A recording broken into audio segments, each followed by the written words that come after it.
Hey there, everybody. Welcome to this week's recording of next week's astrology for the week of October 19th to October 25th, 2025. I'm your host, Mychal Bryan, and today we're going to be diving into the astrology for the week ahead so that we can take a look at some of the combinations that are going to make and shape the week to come. As always, if you haven't already subscribed to the Oraculos podcast, make sure to do that wherever you're listening to us right now on the internet, whether that is on Spotify. Yes, we are on Spotify, so please make sure to subscribe to us over there, as well as on Instagram and also on YouTube, which is our main portal for all things Oraculos. Speaking about our main portal for all things Oraculos, this month we are going to launch our Oraculos private community. And we were going back and forth trying to figure out a name for said private community, and we settled on Mychal's Cosmic Conservatory. One of the things I think a lot of people do know, because I tend to talk about it every single day, is that I went to dance school in Cuba, and the school I went to was a dance conservatory. And when you're at a conservatory, it means that all you do all day long is just that subject. There are no general ed subjects. There are no humanities. All you're studying is that specific thing that conservatory was designed for. So I attended a dance conservatory, and I really do love this idea of going someplace and only doing that thing. So we've started Mychal's Cosmic Conservatory as a means of giving you all a private membership space in which you could dive into all of the things that I love and all of the things that have made me the astrologer I am today. So in Mychal's Cosmic Conservatory, we're going to be bringing you our monthly astrological forecast, not just next week's astrology, but you will get the entire forecast for the month ahead, which we will then chop up and release as individual episodes of next week's astrology. You'll also get the transcripts for that forecast. You'll also get access to our Oracles of the Dreaming, which is our private lucid dreaming group here at the Oraculos School of Astrology, so that you can begin to integrate that practice of lucid dreaming into your life, because I've always believed that as astrologers or tarot readers or whatever, it isn't sufficient for us to have the technical skill that we do. It's also important for us to cultivate our interiority and our inner world as well. And nothing does that quite as well as lucid dreaming or having some established conscious dream work practice. So that's what we're going to be bringing to you as well. We're also going to be bringing you my favorite subject in the world, which is the Kabbalistic Tarot. As you all know, for this month of magic, I have been giving tarot readings, Kabbalistic Tarot consultations once again, because the Kabbalistic Tarot is what has made me into the astrologer that I am today. And independent of the Kabbalistic Tarot, I would not be an astrologer, and I definitely wouldn't have the breadth of, I guess, insight that I have, because a lot of what I do and say is born and has been derived from my Kabbalistic Tarot practice. So if you haven't already experienced the magic of the Kabbalistic Tarot with me and you would like to book yourself a consultation, you can do that now by checking out our website at oraculosastrology.com and signing up to have a private tarot consultation with me, because it's definitely something that I love more than anything else in the entire world, truly. And I can't wait to start writing about the Kabbalistic Tarot. At the moment, I'm wrapping up my next 2 astrology book projects, after which I'm hopeful that that will give me some time and some space to start writing about the tarot, which is the only thing I've ever wanted to do in my entire life, really, truly. So you're going to be having access to our Kabbalistic Tarot study circles as well in our private membership-based community, because the tarot for me is something that we should have alongside our astrology as well. So if you have always wanted to find a way, not just to enter the tarot, because anybody can enter the tarot, there literally are books called The Idiot's Guide to the Tarot. So anybody can enter the tarot in any sort of way. But if you want to enter the tarot based on its Kabbalistic, its alchemical, its hermetic, as well as its astrological foundations, then studying the Kabbalistic Tarot with us is the way to go about that. So that's also going to be included in your membership in Mychal's Cosmic Conservatory. And I'm excited about it. And we're also going to be including astrological charts, delineation, Q&As, where you bring a chart, I delineate it, and we go back and forth with it. We're going to have a whole wonderful, amazing time over in Mychal's Cosmic Conservatory. And I sincerely hope that you all join us in our private membership-based community, because for a long time in the astrological community, we've been pumping out a lot of content here at the Oraculos podcast, whether that has been our free blind chart reading demonstrations, or whether that's been our free public lectures, or even whether that's been our forecast for next week's astrology. And now I want to cater my efforts and cater our collective efforts at the Oracular School of Astrology to the people who have continued to invest in and support our community. And that's why we've started Mychal's Cosmic Conservatory. So if you're wanting to be a conservator, then please check out our website at oraculosastrology.com. If we don't have that membership page up yet, we're going to have it up by Wednesday when you see me again. So I look forward to seeing you in our Cosmic Conservatory so that we can dive deep into the astrology and the tarot and all the things that we know and love. All right, everybody, it's time for us to dive in. Until such a time as the Cosmic Conservatory is launched, as you all know, today's forecast is sponsored by me. And it's also sponsored by this book, The New Western Medical Astrology Pathways Towards the Cosmos Indwelling. If you haven't already gotten yourself a copy of The New Western Medical Astrology, it really is a lovely textbook. And you can also sleep on it. You know, they say that Edgar Casey slept on his books, and that's how he absorbed the knowledge from within the book. So if you're intimidated by the size of the book, you can sleep on it at night. It makes a very wonderful pillow, and let all of the medical astrology juice from the book flow into your subconscious mind in the nighttime. So this is my latest book on medical astrology. I'm currently working on the other two, but the other two are entirely based on this. You know, I like all the books I wrote, but I definitely think I like this one the most. And that's not really true. The red book is a wonderful book. The purple one is also great. But this book is really, really special, especially if you're wanting to dive into your natal astrology practice in a brand new way. Then pick up The New Western Medical Astrology, because it's not just about medical astrology. It's also about the ways in which the things that show up in our charts as medical issues also show up in our lives as issues. That's one of the things that I think is so unique about astrology, that when we see a problem showing up in our natal chart, that isn't just a problem at one level of our being, that's a problem at every level of our being, including our physiological nature.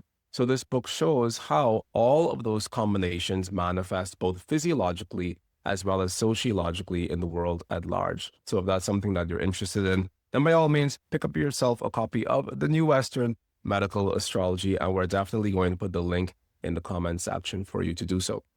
Now we're going to take a look at next week's astrology. Marlena has told me that there isn't that much going on in next week's astrology. Thank God, because as you all know, I'm long-winded and we can stay here forever. We're going to take a look at the astrology for the week ahead so that you can know how to best prepare yourself for that which is to come. Now I'm going to set up the screen. Those of you who are watching over on Instagram, I'm going to turn my camera so that you can see it, because I love you too. So we're going to dive in right now. I usually set my time when I'm doing these forecasts to midday, since I'm doing a day-by-day forecast. So I usually set them for midday because that just seems to make the most sense. Now, the first thing that we have coming up in next week's astrology is we have the combination of Venus in a parallel relationship with Neptune. That's Venus, Neptune, that's what it looks like. And that's happening on October 19th at 1:38 a.m. EDT. Venus-Neptune is a very interesting combination, and a part of why it's interesting is because it's a combination that corresponds with disappointment in love.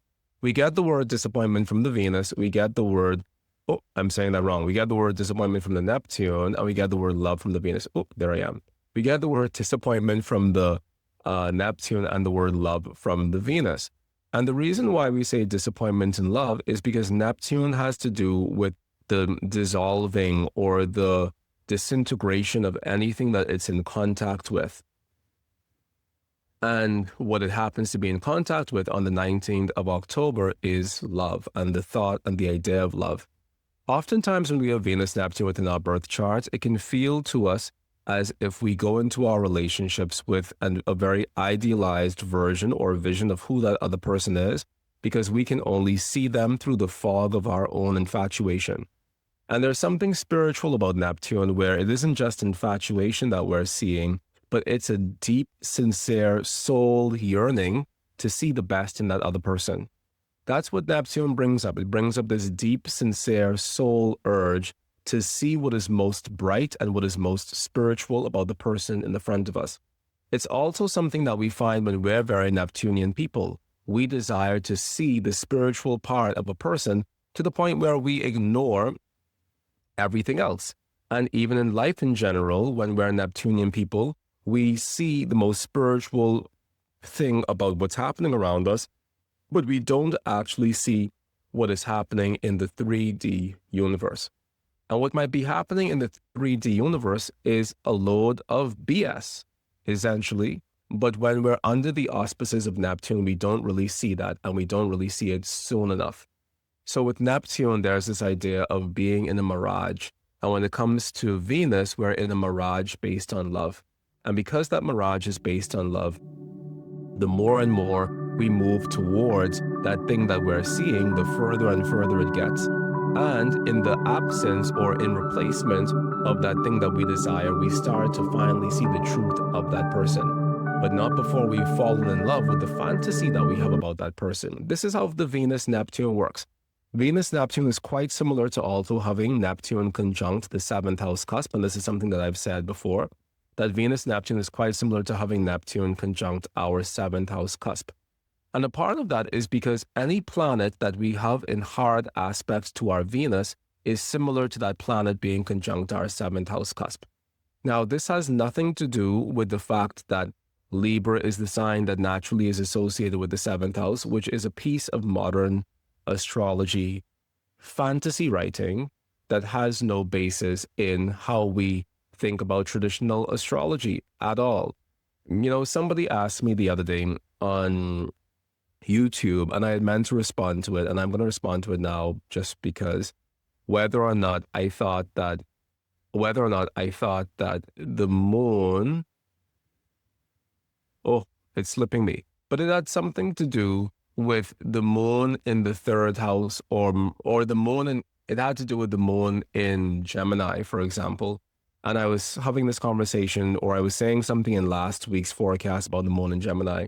And she said, Mychal, do you think that's the case because the moon has her house of joy in the 3rd house, and the 3rd house is the natural house of Gemini? Therefore, that's why, ... When we start talking about the natural houses of signs of the zodiac, we're no longer talking about traditional astrology. When we talk about the houses of terrestrial joy, we are talking about traditional astrology, and these two things don't mix. So, for example, for those of you who don't know, in traditional astrology, the 1st house is the terrestrial house of joy of Mercury. The 3rd house is the terrestrial house of joy of the moon. And my brain is going to do things to me right now as I try to remember. The 3rd house is the terrestrial house of joy of the moon. The 5th house is the terrestrial house of joy of Venus. And the 6th house is the terrestrial house of joy of Mars. So all of the nocturnal planets have their terrestrial house of joy below the horizon. We have Mercury in the 1st house, we have the moon in the 3rd house, we have Venus in the 5th house, and we have Mars in the 6th house. Now, you might say that Mercury is not Mercury is not a diurnal or a nocturnal planet, which would be a very good observation. And it's because of that reason why Mercury's terrestrial house of joy is a twilight house. And by twilight, I'm referring to the fact that the 1st house and the 7th house are thought to be twilight houses in astrology, because this is the bridge between the nighttime and the daytime. So since Mercury is this bridge builder and this bridge maker within traditional astrology in general, he naturally would be associated with the bridge house being the 1st house. So those are the terrestrial houses of joy of the nocturnal planets. Mercury, the bridge builder, is standing at the bridge, which is the 1st house. The moon has her terrestrial house of joy in the 3rd house. Venus has hers in the 5th house, and Mars has his in the 6th house. Now from there we go above the horizon, and we have the sun having his terrestrial house of joy in the 9th house, Jupiter having his terrestrial house of joy in the 11th house, and Saturn having his terrestrial house of joy in the 12th house. So we have all of the diurnal planets above the horizon, all of the nocturnal planets below the horizon.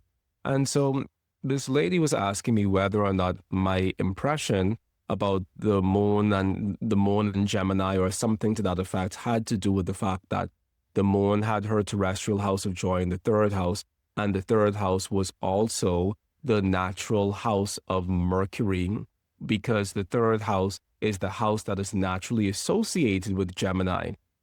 Once again, this isn't traditional astrology whatsoever, this idea that there are houses that are naturally associated with signs of the zodiac. So the question, or the basis of the question, was based on confusing, and I don't mean to say confusing to be, offensive or derogatory, but it's based on something that happens a lot today within the modern astrological era. We know traditional astrology concepts a little bit, and we know modern astrology concepts a lot a bit, and as a result of that, we try to mix the two things in a way that isn't actually sustainable because they don't support each other. So anyway, that's my whole shtick. We don't have houses in traditional astrology that naturally have an association with signs of the zodiac. It's just not how we think about traditional astrology. It's how people think about modern astrology, but it's not a part of our tradition. But going back to this whole Venus and Neptune shtick, the Venus-Neptune piece is one that's very important, because when we have any planet in hard aspect with our Venus, that's very similar to that planet being conjunct our seventh house cusp. And we know that the seventh house is the house that we associate with love and romance and marriage and all of these things. So when you have Venus-Neptune, whether you have that Venus-Neptune as a natal factor, or even if you have Neptune conjunct your seventh house cusp, or if you're currently going through a moment right now where you have Neptune transiting your seventh house cusp, i.e. Neptune is currently conjunct your seventh house cusp, it can create a sense of disillusionment within love. Now, very often when people have Venus-Neptune or Neptune transiting their seventh house cusp and they're not in a relationship, that's oftentimes the moment when people choose to enter a relationship. And I don't know why. I actually do know why, because once again, the Neptune causes us to see the best parts of people, even when those parts don't exist. So when we are having Neptune transiting our seventh house, one of the most common things that happens is we enter a relationship if we're not currently in a relationship. If you're currently in a relationship, it tends not to really do much unless you have other things afflicting your Venus. But if you're not in a relationship, Neptune transiting the seventh house is oftentimes when people enter a relationship. And we enter the relationship and we can only see what's beautiful about those people, and we can only see what's lovely about those people. And we can't see what's deceptive, and we can't see what is immoral, and we can't see what's unethical, and we can't see anything else. And we only see those things after we get married to those people, have 2 children and a house. And after you get married to that person, have 2 children and a house, it's kind of too late, So I always tell people that if you think that you're in love with somebody when you have Neptune transiting your seventh house, give yourself time and sure, enter that relationship. Because I'm a millennial and I'm just as toxic as any other millennial. So sure, enter that relationship, even though there's a big red flag on the top of it. However, don't do anything significant until after that Neptune transit has passed. Don't get married. Don't agree to get married. Don't move in with each other. Don't agree to buy a house with each other. Give yourself time to have a wonderful old-fashioned relationship where the 2 of you are getting to know each other, you're enjoying each other, you're having lots of sex, but you're not letting yourself make these huge decisions under the auspices of that Neptune transiting your seventh house. Because when Neptune is transiting your seventh house and you are entering a relationship, you feel as if it was love at first sight. You've met your soulmate, you've met your twin flame, you've met your violet spark, you've met your star seed, solar child, whatever they call them these days. You've met all these things in one person, and then you end up getting your feelings hurt when that Neptune is gone and you realize that the prince was still a frog all this time. I happen to like frogs, frog people and frogs in general, and maybe that's a part of my personal problems in this lifetime. So that's what's happening on the 19th of October. We're having the Venus-Neptune. It's going to be an interesting combination. Venus-Neptune, I'm talking a lot about this because I know a lot about it and because it's something that I've studied for a long time. Venus-Neptune is a wonderful combination for artists, people who are wanting to get into art, people who are in art, people who live their lives as expressions of art.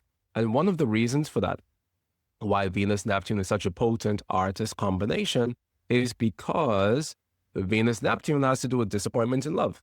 And so when you're somebody who is, I guess, accustomed to having your heart broken, oh shit, sorry, I just dropped my whole cell phone situation. But what I was saying was that when you're a person who is accustomed to getting your heart broken, as many artists are accustomed to getting their hearts broken, there's something that arises out of that that just takes the shape of beautiful art. And every time I say that, I think about Adele, because I feel like for Adele's first 4 years as an artist, every single day it was another breakup song, or it was another thing where, you know, never mind, I'll find someone like you. Like it was a sad era. Adele had a sad era. And truthfully, I'm not even sure if she's outside of that sad era yet. But I think Adele and her artistry and her music, it exudes and it exemplifies to a large degree this idea of somebody creating beautiful art that's rooted within their heartbreak. So that's what Venus-Neptune is about. And so maybe that could be something that you tap into on the 19th of October. Maybe you transmute some of the things that have felt heartbreaking and ungood and not good to you from a love perspective into something very beautiful and something very creative and something artistic. We'll take a pottery class or something. Now, moving on to the next combination that we have, we're going to move on to the 20th of October. And on the 20th of October, we have the combination of Mercury in a conjunction with Mars. That's happening at 2:51 a.m. I'm going to move this forward so that we can see this on the big screen. There we have Mercury in a conjunction with Mars happening at 2:51 a.m., I think I said. Mercury-Mars is a powerful combination, and one of the ways how it manifests is by giving somebody a fire on their tongue. This is a combination, and this was actually the combination that I saw when I did the Charlie Kirk videos. So if you all haven't already watched the Charlie Kirk videos, they came out a couple of weeks ago. And when I looked at Charlie Kirk's chart, now, caveat, we don't have Charlie Kirk's well-timed birth chart because we just don't have his well-timed birth chart. However, we do have the planetary combinations present within his chart, and that is what I delineated. And the first thing that jumped out at me when I saw Charlie Kirk's chart was that he had the combination of Mercury-Mars. I think he also had it as a conjunction. And Mercury-Mars is the combination for the fiery tongue. It is the combination for the person who is going to speak first and then think later. It's the combination of the person who values their ability to express themselves more than they value how those words land with other people. And so Mercury-Mars is kind of rough around the edges, is rough around the edges for us emotionally when we're interacting with Mercury-Mars people. And it's also rough around the edges for that person because when you're operating with the world in such a Mercury-Mars way, you can tend to be volatile in terms of how you speak, and it may not necessarily land in the best way for the people around you, especially those that you love. So Mercury-Mars is a very argumentative day. So on the 20th of October, we want to be mindful that that's what we're seeing in the sky, this specific combination of Mercury conjunct Mars, which is going to come into effect at 2:51 a.m. EDT. But it's also a great combination for advocacy and for people who are in the legal profession and people who are defending others. It's a great combination for all of those things.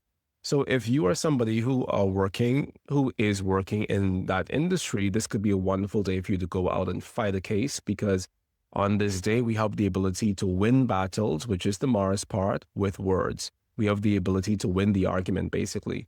But if you're not a lawyer, be mindful that taking that sort of energy into your intimate relationships with others might be too intense. And oftentimes, we go into our conversations with our loved ones and our spouses as if we are on trial or as if we are in the middle of some great law battle. And our intimate relationships weren't designed for that sort of intensity. So on the 20th of October, be mindful that that is the sort of intensity that's in the air, and also give yourself the grace to speak softly on this day, because chances are within the world at large, we are going to hear news of people speaking in a way that is corrosive and explosive and that doesn't actually support anybody's objective for peace in any way, shape, or form. So that's Mercury-Mars taking place on the 20th of October. If you have Mercury-Mars in your birth chart, then perhaps indeed the problem is you. And I say that with every ounce of love and respect and everything. But oftentimes when we have Mercury Mars in our birth chart, we're the ones taking the battle to the front, to the front end. The battle isn't coming to us, we're the one taking the battle. So if you have Mercury Mars in your birth chart and people say that you're an argumentative person, believe them and do something about it. Now we're moving on to the next combination and the next day as well, which is going to be the 21st of October. We have the 21st of October with the Mercury in a contra-parallel relationship with Uranus. That's happening on the 21st of October, and it's going to come into effect at 12:39 a.m. EDT. Once again, for those of you who are joining us over on Zoom, please make sure to subscribe to the Oraculous podcast over on both Instagram as well as on YouTube, because that is where these videos ultimately get posted. And also, to give yet another shameless plug, let me switch into my shameless plug voice. If you've been enjoying today's broadcast, then please know that all of these planetary combinations are covered in debt. Okay, let me try that again. Shameless plug voice. If you've been enjoying today's broadcast, please know that all of today's combinations are covered in depth in my book. I keep on wanting to say Mastering Traditional Astrology because for a long time that was the only book I had and it was the only book I spoke about. But all of these planetary combinations are covered in my book, The New Western Medical Astrology Pathways Towards the Cosmos Indwelling. We are now going to have this book for sale in New York City at one of the largest metaphysical bookstores in New York, as well as with all of my other books. There's going to be a Mychal shelf, because as you know, my books are huge and I'm really excited about that. So if you haven't gotten yourself copies yet, please make sure to do so that you can understand how I'm delineating all of these combinations. Now, back to our previously scheduled programming. All right. So on the 21st of October, we have the combination of what is that? That is Mercury in a contra-parallel relationship with Uranus. And I keep on being reminded of the fact that when Mercury was contra-paralleled Uranus or doing some Uranus thing, one of the most outstanding things that happened that I have paid attention to was that on that day, Kamala Harris announced that she was running for the presidency of the United States of America. And that was everybody has different things that they think of when they think about a planetary combination. And so for me, that's the thing that I think of every time I see Mercury Uranus. I remember that on the day when Mercury Uranus was exact, Kamala Harris announced that Monday that she was running for the presidency. And so this is happening on October 21st. Let me just move that day forward. This is happening on October 21st. And so we can expect for exciting news to penetrate the airwaves on October 21st. Mercury Uranus is also a combination I love because it makes a person into a genius. It makes a person have a very rapidly moving mind. And it also causes that person to be able to understand how things fit together. It's the combination for the mathematical mind, the scientific mind, the astrological mind. Because Uranus, as we know, is one of the planets that we associate with being crazy. And as you all know, if you do enough astrology for long enough, you do go a little bit crazy. So Mercury Uranus is the combination for the mad genius. It's also the combination for the astrological thinker and for astrological breakthroughs. So if there's something that you're wanting a breakthrough on, then I would suggest booking a reading for yourself on this date. Now, as you all know, I'm not giving astrology readings at the moment. I am giving Kabbalistic tarot readings at the moment. So if you do want to book a Kabbalistic tarot reading with me, you definitely can. But independent of that, it is a wonderful day to go and book a reading with an astrologer. We have a team of astrologers over at the Oraculous School of Astrology. You can definitely book a reading with any of them. But Mercury Uranus is a wonderful combination because it gives us the ability to tap into breakthroughs and into solutions for problems that we probably thought had no solutions. So I would use the 21st of October as my solution finding day. Now, moving on through on this day, the 21st of October, the last aspect that the moon is going to make before she ingresses into Scorpio is going to be her conjunction with the sun.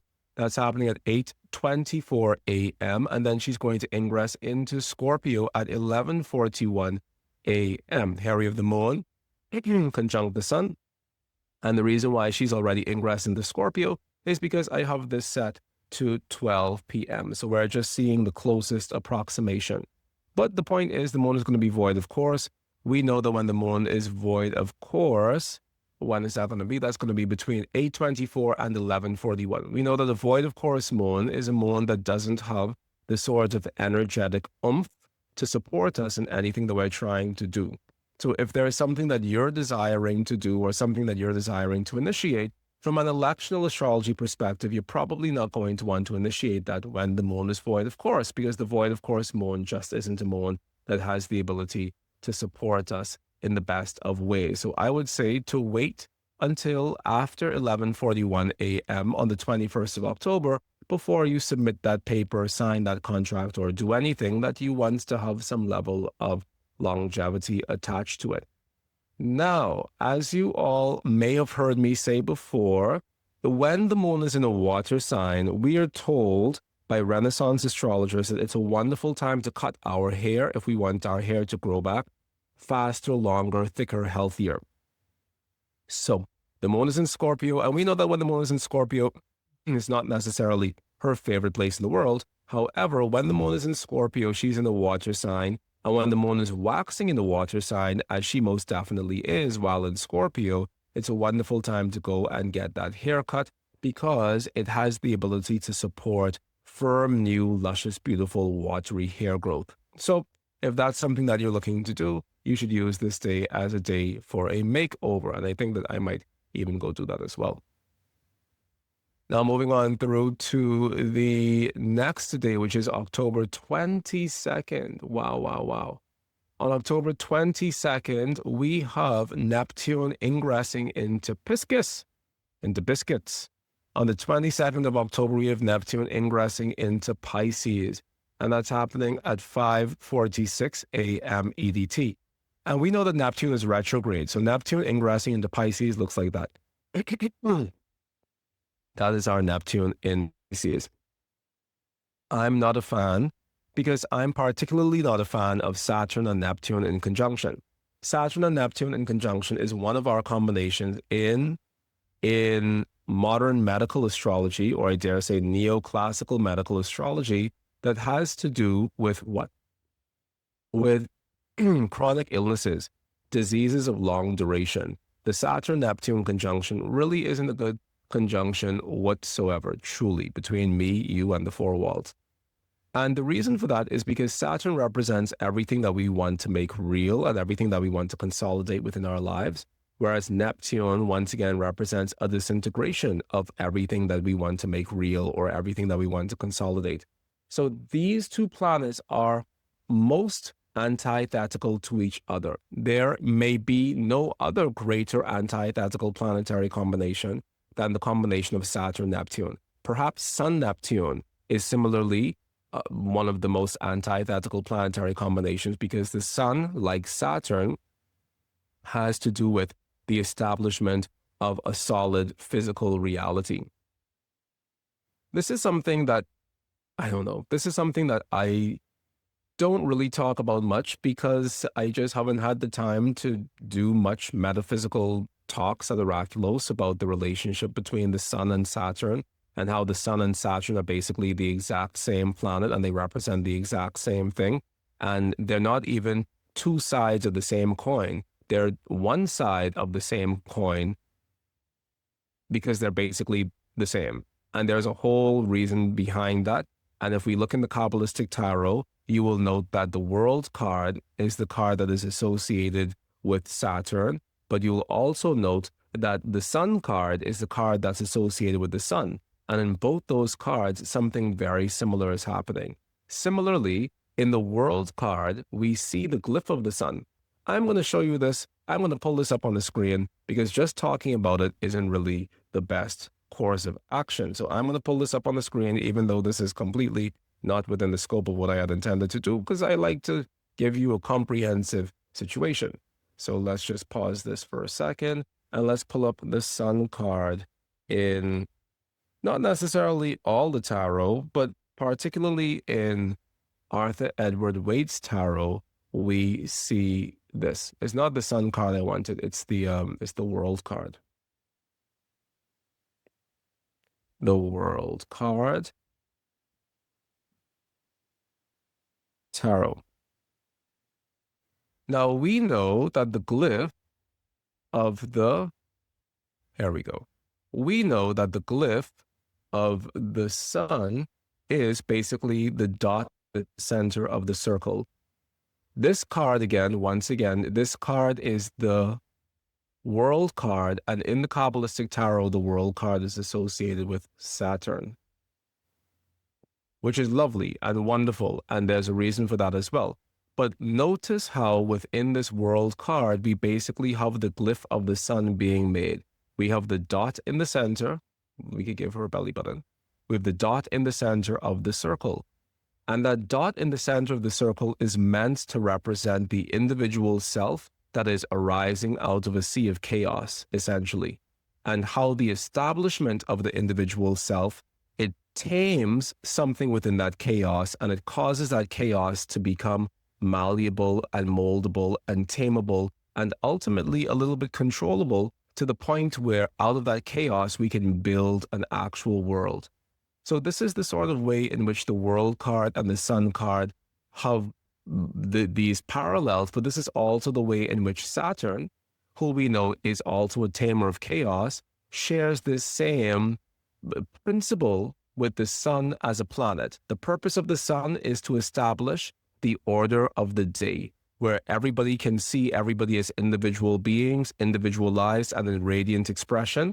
But similarly, the purpose of Saturn is also to establish the sense of our individual identities. Look, I could go down this rabbit hole forever talking about the sun and Saturn, but there is something between the two of those planets that we should study when it comes to our astrology, because they basically are the same.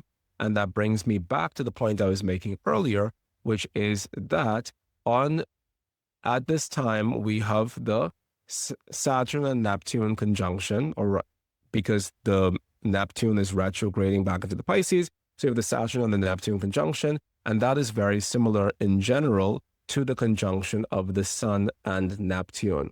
Saturn represents the real world, Neptune represents disintegration. The Sun represents the real world, Neptune represents disintegration. When we have Sun Neptune or Saturn Neptune, it can represent a very real disintegration of the anchors that exist within our lives.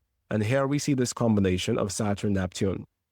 This is also part of why Saturn Neptune represents chronic disease, because there is nothing else that represents a disintegration of the anchors that exist within our lives like chronic disease. When you're chronically ill, you feel as if you have no real rootedness or grounding in the world around you, because when your body is failing you, it's like a soul wound, basically, where it feels like, if my body is failing me, how can I trust the world around me?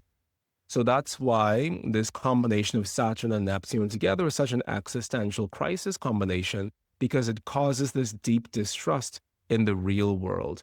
It starts that within ourselves through our physical health failing, but it also is reflected from a mundane astrology perspective in systems of security and structure failing us when they should have held us in a stronger sort of way. So we'll keep an eye on the Saturn Neptune and see when that aspect perfects, so that we can see what sort of events it unfolds. Now, moving on through, we have the Neptune ingressing into the Pisces. That's happening on the 22nd of October. And now we're going to move on to the 22nd with the Sun ingressing into Scorpio. Another thing I want to say about the Neptune ingressing into Pisces is that we know that Pisces is a mutable water sign ruled by Jupiter. And we know that the entire basis of Saturn's existence is mutability. So in a very real way, there is a very strong analogous relationship between the mutable, watery, never-endingness, the mutable, watery, everlastingness that is Pisces, and the mutable, watery, everlastingness that is Neptune. I've said this before as well. However, this doesn't mean that Neptune rules Pisces. There are certain things that might be associatively similar within our astrology, but that doesn't necessarily translate to rulership. So in a case like this, when we have the Neptune ingressing into Pisces, where Neptune represents mutable, everlasting wateriness, as does Pisces, where do we go with that? For me, I'm using that as the baseline of reinitiating my own dream work practice, because there is nothing else within ourselves that represents mutable, everlasting wateriness, as does the realm of dreams. So if you want to join me on that dream work journey, pardon me, I just had lunch beforehand and it clearly wants me to stop talking.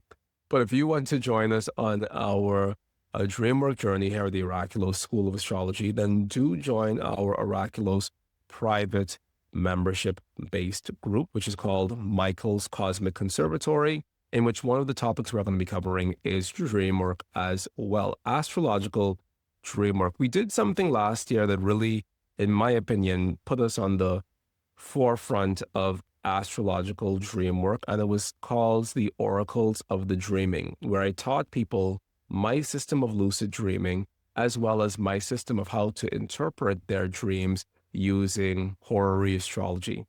And it was pretty special. I'm pretty sure it was last year. If it wasn't last year, it was the year before last. And we haven't done anything with it since. And so this is my way of breathing new life into that group, the Oracles of the Dreaming. And we're going to do some very special psychic, mind-blowing things. So if you want to be a part of the magic of astrology and not just the technique of astrology, because I think astrology is a very technical thing. It's very easy for us to get caught up in the technicalities of this quincunx versus this trine versus this semi-square versus this sesquiquadrate. It's very easy for us to get caught up in the technique of astrology. But if you want to dive into the magical inner world of the astrology, that world from which the astrology actually arises, our spiritual interiority, then join us as we take this journey into the dreaming. Okay, moving on. On the 22nd of October, we also have the Sun ingressing into Scorpio. As you all know, I have nothing to say about the Sun ingressing into Scorpio, so we're just going to move on from that and go and live our best lives. But that's happening on the 22nd of October as well. Now, moving on through to the 23rd of October, we have a combination in the sky that for me is a bit of a nebbish combination because it doesn't really mean that much. And it is the combination of the Sun in the Sesquiquadrate relationship with the North Node that's happening at 7:42 p.m. In Uranian astrology, the Sun is representing men. So this is the Sun. This is a Sesquiquadrate between the Sun and the North Node. Some people might consider that to be a wide trine. It's not a wide trine. It's a Sesquiquadrate. And that's what makes it powerful. Anyway, so in Uranian astrology, the Sun represents men. Nodes represent our intimate connections. Sun North Node could mean intimate connections with men are formed on this day, or maybe fellowships between powerful men are established on this day, or powerful men come together and have conversations that takes the world by storm, or that becomes a very big central theme on this day. But the Sun and the North Node has to do with the coming together of bodies to form a conclave, and more often than not, the coming together of bodies that it represents is the coming together of the bodies of men. So it doesn't really mean that much. It's kind of like a nebbish combination, like I said, but that's what we would interpret that as. Now, Mercury-Jupiter, on the other hand, is something that I absolutely love, and that's happening on October 23rd as well at 11:46 p.m. Mercury-Jupiter is the combination for the teacher, the preacher, the spiritual leader, the professor, the lecturer, the person who is using their voice, which is their Mercury, as a means of making wealth, which is their Jupiter. So if you're somebody in that industry at all and you're wanting to find a day to launch a new course or do something that other people find attractive or say something that draws people in, then the 23rd of October is a wonderful day for the entrepreneur, because Mercury-Jupiter has to do with successful marketing or successful sales or successful promotion of anything that you're wanting to promote in the world at large. It's also a day of good news. So maybe this coming together of men that we saw with the Sun, Sesquiquadrate, the North Node, followed by the Mercury Contra-Parallel Jupiter, indicates that in general, this day, the 23rd of October, is a day of good news in general. So we want to keep our finger on the pulse of this day, because so far this is looking like one of the best days we have at our disposal this week. Now we're going to move on to the 24th of October. On the 24th of October, we have the moon making her final aspect before going void, of course, and that's going to be moon in a trine relationship with Neptune. As you know, I have nothing to say about the moon trine Neptune, but we do have something to say about the moon void of course. Look, she's only going to be void of course for 5 minutes because the moon is going to be void of course from 12:13 a.m. to 12:18 a.m. EDT. So not a considerable length of time, but all the same, we do know that when the moon is void of course, it is a period in which there is no wind in our sails. And I keep on saying this, and you've often heard me say this, and a part of why I say it so much is because it's something that happens so frequently. You know, the moon goes void, of course, all the time within the context of a week. And so I don't necessarily think it's something for us to pay that much attention to since it's such a frequent event, but it is also something for us to pay some modicum of attention to, especially if we're desiring to launch things or initiate things. And that's the only realm within which the void of course moon really means anything to me, the realm of wanting to launch things or initiate things. And there are tiny things that we launch and initiate every week. And as an astrologer, you know, a part of being an astrologer isn't just studying time, but it's also studying the imprint that the planets make on time.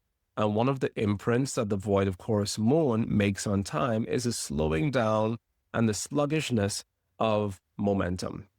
And so if there are things that you're wanting to do that you would like to be momentous, then maybe you don't do them when the moon is void, of course. It's kind of the rationale. Okay, people, we are coming around to the end of the week. Let's go and check and see how the week is ending. Then after the moon is going to be void, of course, she's going to ingress into Sagittarius, and that's happening at 12:18 a.m. EDT. Moon in Sagittarius, I said this the other day, that this is one of the things that the ancients tell us is a good thing for the moon, simply because when the moon is in Sagittarius, she is as supported there. No, that's not true. She's not as supported there. But we know that Jupiter, who is the lord of Sagittarius, here we have the moon in Sagittarius, Jupiter, who is the lord of Sagittarius, the domicile lord of Sagittarius, has his exaltation in Cancer. And so the ancients tell us that in the same way as the moon accommodates Jupiter in her domicile of Cancer, Jupiter accommodates the moon in his domiciles of Sagittarius and Pisces. Now, we don't really have a way of quantifying that because the ancients didn't tell us that, oh, when the moon is in Sagittarius or Pisces, she is X amount strong, or she is given X amount more strength that she would have in other parts of the zodiac. But we are told that the moon in Sagittarius is doing relatively okay. So take it for what it's worth, but also know that when the moon is in Sagittarius, when she ingresses into Sagittarius, she's no longer going to be void, of course. And it's a wonderful time to open up the doors and to start getting things done again. Now, on this day, the 24th of October, this is where our week is ending because apparently there are no hard aspects happening on the 25th. But we also have Venus parallel Saturn. And that's what it looks like down there. Do you see that? That is Venus parallel Saturn. Venus parallel Saturn for me is it's a tricky combination. The textbook definition of Venus Saturn is separation in love. And Venus Saturn is one of the combinations that we oftentimes look for within the charts of people who are getting divorced within this lifetime, because Venus Saturn is the quintessential archetypal combination that represents divorce. There is nothing that represents divorce quite like a Venus Saturn. So that's what Venus Saturn can indicate. On a global scale, it could indicate the severing of a peace, or the severing of a treaty, or the separation of people from a fellowship that they thought was a good idea, because Venus Saturn has to do with rupturing in relationships more than it has to do with reconciliation in relationships. So that's something for us to be mindful of for sure. And to end this day, the 24th of October, we have the sun in a square relationship with Pluto, and that's happening at 9:24 a.m. EDT. So I guess the day isn't ending, but the day definitely is a little bit further on than it was when the Venus was in the parallel with the Saturn. The point is, we have these two powerful combinations, Venus parallel Saturn and Sun square Pluto, both happening on the 24th of October. And they're intense. They're very, very, very intense. And I dare say the most intense day this week is going to be the 24th of October with these double whammies, the one whammy of the Venus and the Saturn, and the second whammy of the Sun square the Pluto. I used to take solar aspects for granted in my approach to the week ahead astrology. And I think a part of that is because the sun isn't moving as fast as the moon, but the sun is relatively moving relatively quickly. So this idea of thinking about the solar aspect as being a major event on that day has always seemed to me to be a little bit ludicrous, just because the solar aspects are relatively quickly forming and quickly separating. However, recent events have gotten me to the place where I no longer take the solar aspects for granted. And especially on a day like the 24th of October, where we have the Venus parallel to Saturn, which has to do with separation of love or destruction of love. And we also have the Sun in a square relationship with the Pluto, which has to do with a day of abnormal intensity. It's leading me to believe that the 24th of October is going to be a day of abnormal intensity in general. Now, when it comes to Pluto, the abnormal intensity is usually something that traumatizes us, because Pluto is also the planet that we associate with trauma. And there are many reasons for that from a metaphysical perspective. And I actually want to go into the metaphysical underpinnings of all of the planets in our cosmic conservatory. So if that's something that you're interested in diving in with me, not just the astrology that we practice on the surface, but the deeper spiritual heart of the astrology that we practice, then please do join Mychal's Cosmic Conservatory. We launch in November, but if you want to get ahead of the curve and you want to be a part of that from now, please make sure to sign up for Mychal's Cosmic Conservatory, because that's where I see myself moving towards in general. But coming back to the 24th of October, it's an intense day. We have the Sun, Pluto, we have the Venus, Saturn. It's a day where it seems as if rupture is more likely than reconciliation. And because we're involved, it's a day where it feels like that rupture is taking on a level of intensity that is beyond belief. So we all should look out for news of rupture and separation and disintegration of relationships that is relatively large scale and potentially even catastrophic on the 24th of October, because it's feeling like a day of abnormal intensity. And it's also feeling like a day when, if there's anything traumatic to happen, I think that's also a way to think about it. If there's anything that's traumatic that's going to happen in the month of October, it's probably going to happen on the day when the Sun, which signifies the day, is in a hard aspect with Pluto, which signifies trauma. So Sun Pluto can represent a day of trauma indeed. And that is how our week is ending with the 24th of October. It's a very heavy week on the 24th of October, but all this is a very heavy day on the 24th of October, but all the same, what can we do but keep on swimming? So this is our astrology for the week ahead. We had some high points, we had some low points, and ultimately we're still here to tell the tale. I sincerely hope that you enjoyed this week's episode of next week's astrology. Once again, this week's episode of next week's astrology is being sponsored by yours truly, me, the author of this book. So if you haven't gotten yourself a copy of the new Western Medical Astrology Pathways Towards the Cosmos and Dwelling yet, please make sure to pick up yourself a copy, because this is a part of how you support my good work within the world. And this is also part of how you support these broadcasts. For those of you who don't know, who haven't signed up yet, we do have our medical astrology preliminary course, which is starting on the 26th of October. It's going to be so amazing. I'm so excited for the preliminary course, because that is where I'm going to be teaching everything that is within me to teach about the topic of medical astrology within the context of how do we identify the soul and psyche of a person, which is that person's personality, but also how do we see the ways in which that person is set up on a basic foundational level constitutionally. How do we give a basic general constitutional assessment of a person? This is the entry point into medical astrology. It's a wonderful set of skills for us to have. Whether or not you want to be a medical astrologer, it's a wonderful thing to be able to do for yourself. It's also a wonderful thing to be able to do for your clients, as well as for your family members and the people who you love.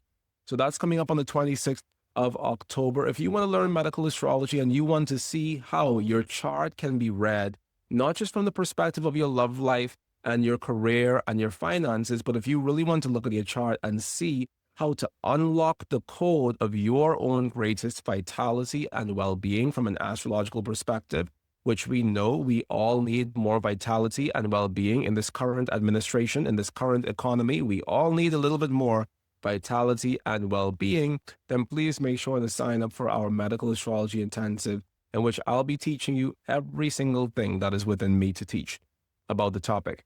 Someone said to me the other day that, Mychal, one of the things I appreciate about you is that there isn't ever like a get you moment. There isn't ever like a do this course to then do this other course, then do this other course. I just am not built that way. You know, if I'm going to teach you something, I'm going to teach you everything that is within me for you to learn or that I can teach. And I got this from being born in the Bahamas and going to school in Jamaica and going to school in Cuba, where we're people who give because we know what it is to be taken from, and we know what it is to also live a life of relative difficulty at some level. So if we're going to help you out, we're going to help you out all the way. And when I was studying Jyotish or Indian astrology, I've said this story a lot of times, but the guy who was teaching me, he charged me a price, and I was like, wait, is that the price for 1 week of studying with you? Because it was so low. And he said, no, Mychal, this is the price for me to train you completely. And I was like, sir, but this price doesn't really look like, you know, the price for this course. And he said, Mychal, the money isn't necessarily the important thing. What's important to me is that you become the greatest Indian astrologer that you can be in this lifetime. I let him down because I'm not the greatest Indian astrologer I can be within this lifetime. But that idea of giving everything within oneself to support somebody else's learning process is something that I've always held near and dear here at the Oracular School of Astrology. And it's something that I sincerely hope that you all, whether you're students of Oraculos or whether you're just people who love being in this community, it's genuinely something that I hope you all can say when I die. You could put it in my obituary that this guy really gave his all to support astrology. So join us in our upcoming medical astrology program, our preliminary course that's going to be starting on October 20th. Marlene is telling me it's starting on the 20th. So make sure that you join us on the 20th of October for this course. I sincerely hope to see you there.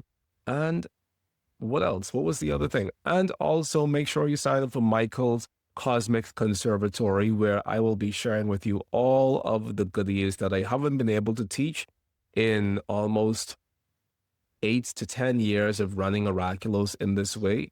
I have been focused so much on the astrological teaching of what we do that there are many spiritual parts of my own practice that I have pushed to the side in order to centralize the astrology. One of those pieces has been the Kabbalistic Tarot. Another of those pieces has been dream work. Another of those pieces has been geomancy. And I want to use Mychal's Cosmic Conservatory to teach and share with you all of the other things that have made me who I am as a spiritual person, but also as an astrologer, even if those things are not directly connected to my astrology practice. So I look forward to seeing you in all of the things, in all of the spaces, and I also look forward to supporting you in all the ways that I can. So thank you so much for joining us again here on next week's astrology, and I look forward to seeing you all next week when we do this all over again. Love you lots.